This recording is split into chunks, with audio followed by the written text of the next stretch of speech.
Hola, yo soy Fabián Muñoz y en esta ocasión vamos a hablar sobre una misteriosa desaparición en Estados Unidos. Así que empecemos.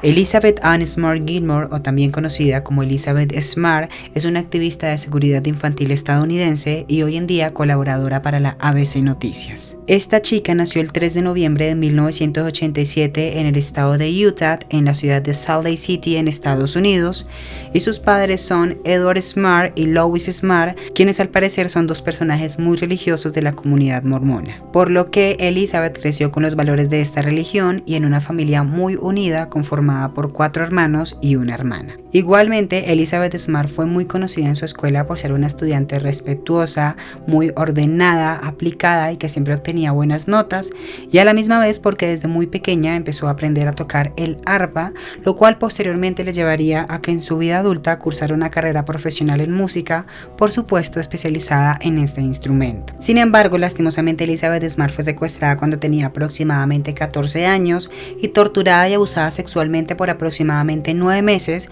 por un personaje que decía tener el camino, la iluminación e incluso algunas instrucciones de Dios. We need to go back to the time of Adam and Eve in the Garden of Eden. It's like tomorrow, we're all going to go naked all day long. And I'm going to demonstrate how proper sex is between a man and a wife.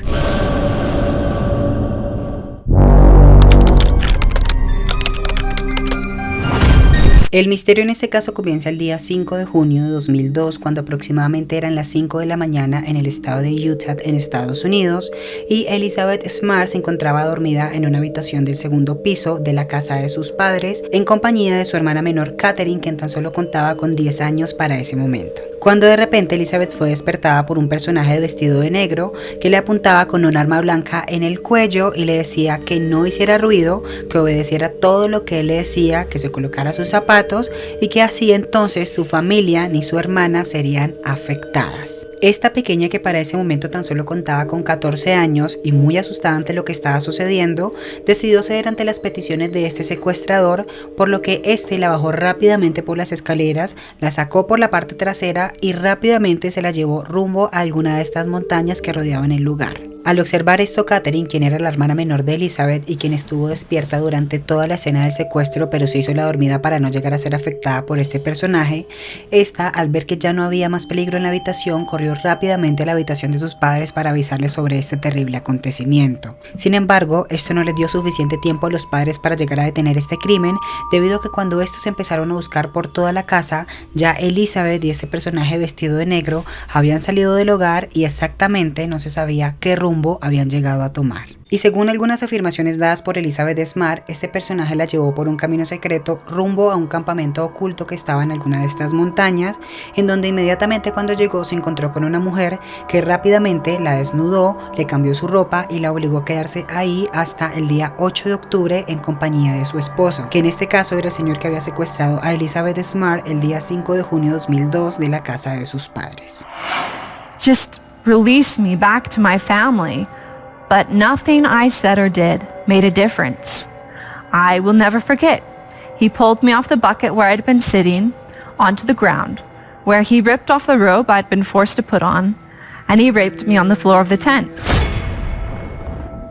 Y después de esta fecha, los abusadores llevaron a la pequeña a la casa donde ellos estaban viviendo, y aquí los maltratos y abusos sexuales aumentaron muchísimo más, puesto que esta pareja llegó a atar a Elizabeth de un tobillo para que no se fuera a escapar, y poco a poco la fueron convirtiendo en una sumisa para, según ellos, llegar a obtener el derecho de realizar cualquier cosa sobre la niña, como abusar sexualmente de esta, obligarla a utilizar una burka para que nadie la reconociera en la calle, y a la misma vez golpearla solo por simple placer o por considerarla una esposa inepta. Lo anterior al parecer fue generando que Elizabeth se convirtiera en una pequeña muy tímida e introvertida con algunas pérdidas de identidad, debido a que a pesar de que ella seguía viendo diferentes letreros en toda la calle de su familia buscándola, esta no había decidido escaparse ni tampoco denunciarlos a esta pareja cuando salían de la casa, porque aún tenía miedo de que las consecuencias fuesen muchísimo peor a las de este primer secuestro. Por otro lado, respecto a los culpables de toda esta tragedia, la verdad que en un principio fue muy difícil saber quiénes eran, debido a que ni siquiera se sabía por qué habían raptado a la niña, bajo qué situación la tenían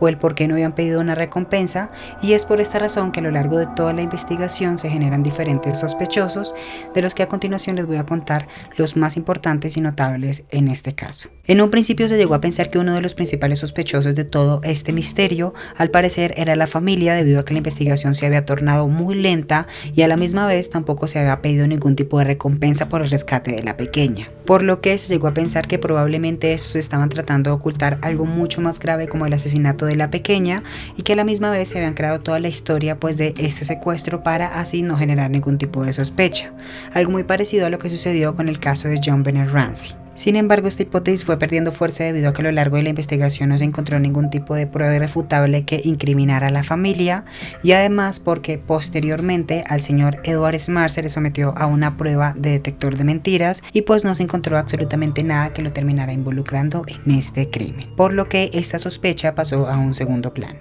Es así como surgió una segunda hipótesis en donde se termina involucrando a un señor llamado Richard Albert Rizzi, quien al parecer había sido contratado por los Smart previamente para realizar algún tipo de arreglos alrededor de la casa, por lo que se llegó a pensar que debido a que este personaje sabía pues cómo llegar a escapar, sabía los planos de la casa y sumado a que además había estado previamente en la cárcel, pues se llegó a pensar que probablemente era el posible sospechoso y secuestrador de Elizabeth. No obstante, esta hipótesis empezó a perder fuerza debido a que posteriormente dentro de la investigación también se logró confirmar que este personaje había reiterado nuevamente en la cárcel y que incluso había muerto como prisionero durante el momento en el que sucedieron todos estos eventos. Y por último, el tercer sospechoso se dio debido a que la pequeña Catherine, que como les dije en un principio había estado despierta durante la escena del secuestro, le dijo a la policía que el secuestrador de su hermana Elizabeth se parecía muchísimo a un personaje de la calle que previamente sus padres habían contratado para que les ayudara a arreglar la casa, porque sus padres supuestamente querían ayudarlo a salir de esta situación.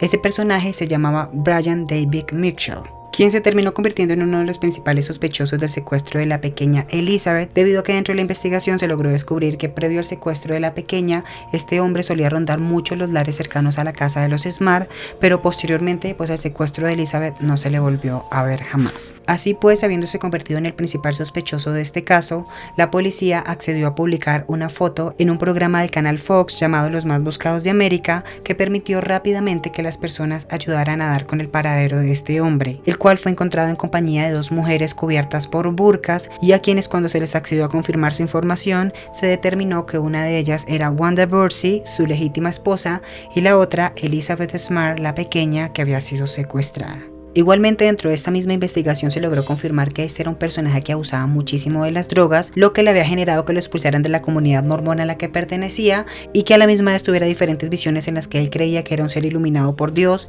que tenía un propósito y que dentro de ese propósito era llegar a tener 7 esposas. Es por esta razón que la policía, teniendo en cuenta todo lo anterior, decide capturar inmediatamente al señor Brian David Mitchell y luego realizarle un juicio en donde se termina condenándole a cadena perpetua debido a todo el daño que le había hecho a la pequeña Elizabeth. De mismo modo, a su esposa, la señora Wanda Bursey, debido a que había sido la cómplice, según la pequeña Elizabeth, de todo el daño que le hicieron, se le condenó a 15 años de prisión, los cuales termina de cumplirlos justamente este 2018. Bueno, y eso ha sido todo por el video de hoy. La verdad que este caso es sumamente triste, pero siento que tiene algo positivo, y es que al menos se lograron encontrar a los dos culpables, y uno de estos está pagando cadena perpetua por todo lo que le hizo de daño a la pequeña Elizabeth. Y antes de que se vayan, quiero recordarles que la mejor forma para apoyar este canal es dándole like y suscribiéndose en el recuadro rojo, y que en todas mis redes sociales aparezco como Fabián Mu15 para que estemos más conectados y puedas ganarte un saludo. Así que en esta ocasión quiero saludar a Tatiana Ramírez 03 por su constante apoyo en Instagram y en YouTube, y recordarle que está anotada aquí en la agenda de misteriosos con quien en un futuro vamos a hacer un sorteo.